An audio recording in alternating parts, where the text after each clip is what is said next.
Bonjour à tous, ici Zéphyr. Je voulais vous remercier pour l'accueil des précédentes vidéos. Vous êtes de plus en plus à me suivre et ça me fait énormément plaisir.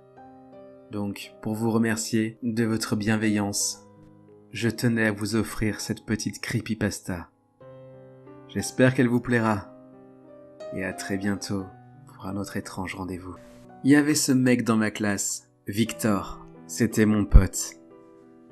Il était un peu bizarre, Victor, mais je l'aimais bien. Je crois que j'étais son seul ami d'ailleurs. Il faisait un peu tâche dans notre collège privé. Il fumait de la drogue à la sortie des cours, ne parlait pas aux professeurs, et on ne voyait jamais sa famille. Mais il était sympa. Il me laissait essayer son vélo tout-terrain. Il me lisait les poèmes qu'il écrivait. On parlait des filles. Bref, c'était cool avec lui, quoi. Je crois que les gens ne venaient pas lui parler à cause de sa manie de jamais enlever ses écouteurs. Sérieux, il passait son temps avec sa musique vissée aux oreilles. Même en cours, il les cachait dans sa manche. C'était assez perturbant, car il ne les enlevait même pas pour me parler. Mais moi je m'en foutais. Je l'aimais bien, Victor. Un soir, après les cours, il m'a invité à dormir chez lui. J'étais assez content, car c'était une première pour moi, et je n'avais jamais vu sa maison. Elle était en fait carrément normale, et même plutôt jolie.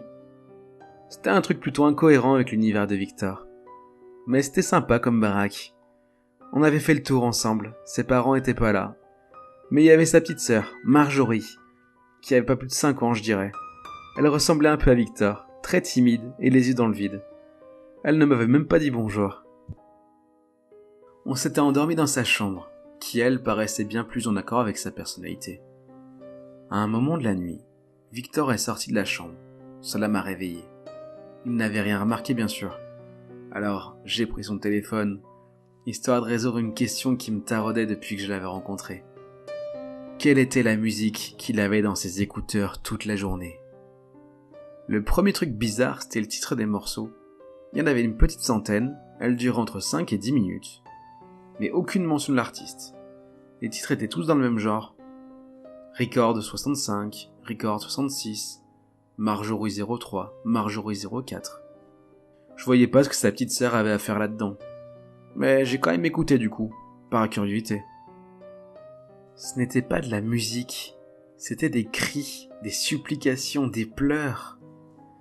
Des centaines de hurlements enregistrés et sauvegardés sur son téléphone. C'était ça qu'écoutait en boucle Victor, toute la journée. J'ai jamais autant flippé de ma vie. Les cris provenaient tous de la même voix, elle était enfantine et féminine. On aurait dit celle de sa petite sœur. Je me suis enfui en courant de chez lui. Le lendemain, j'étais revenu en cours, encore peu sûr de ce que j'avais vécu. Victor était là aussi. Il n'était pas venu me parler, et moi non plus. Il était resté à sa place habituelle, en écoutant sa musique, les yeux dans le vide, comme d'habitude. Dommage. Je l'aimais bien, moi, Victor. Et ainsi s'achève cette histoire. J'espère qu'elle vous aura plu. Je vous dis à très bientôt pour un autre étrange rendez-vous.